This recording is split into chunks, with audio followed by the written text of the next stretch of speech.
turbo.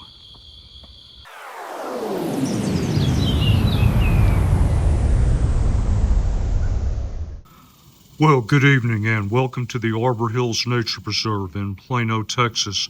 Tonight's exercise is a quick field test of the KLARUS E5 Plus Flashlight. I do want to thank KLARUS for sending me this light and making the review possible. I think this is a great way to introduce the light. Look how thin that is.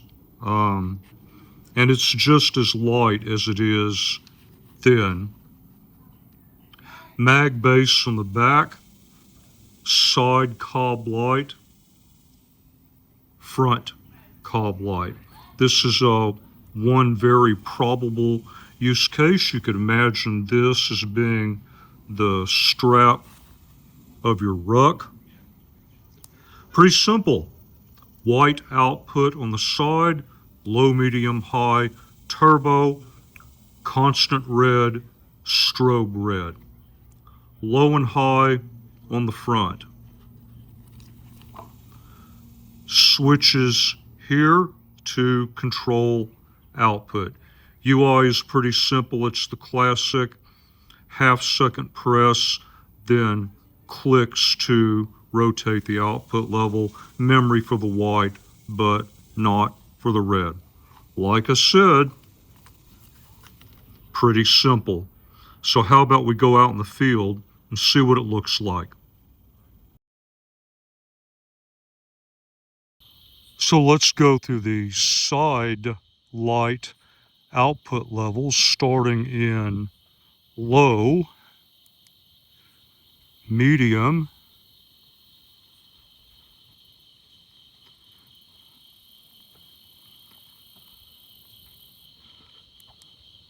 high,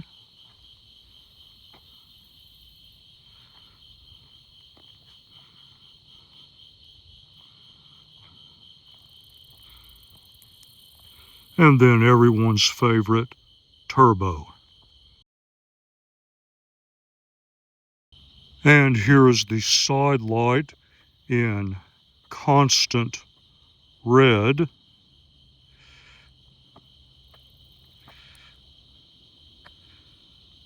And then flashing red. Same lumen output, it just flashes. So this would be your emergency beacon.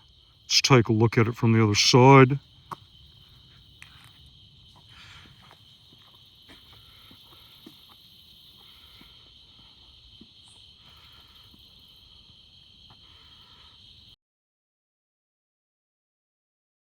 This is the front light in its low output level. I'm trying to hold it approximately the same height as it would be if it were on my cap. I run about 5'7", and then there is the high output level.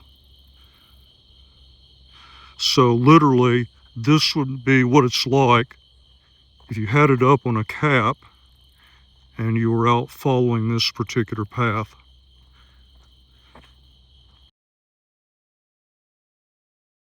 For close quarters search, low is not bad, but probably best for very much right in front of you. One up to medium and going out 10 to 12 yards, especially if I was looking for something that I knew in advance was very reflective. Yeah, this is totally doing the job. Here is another path following example with the side light in medium. I'm trying to keep this about not quite shoulder high, as if it were positioned on the strap of my ruck.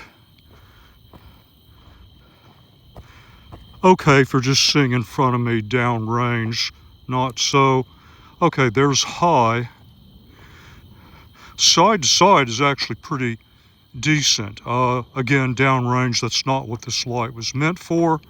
So it looks like if you're following a nice groomed path like this, you're probably going to be in kind of a mixed medium high usage scenario. There is no direct to turbo, but there is memory, so I turn it off. After having been in turbo, turn it back on, and I'm in turbo.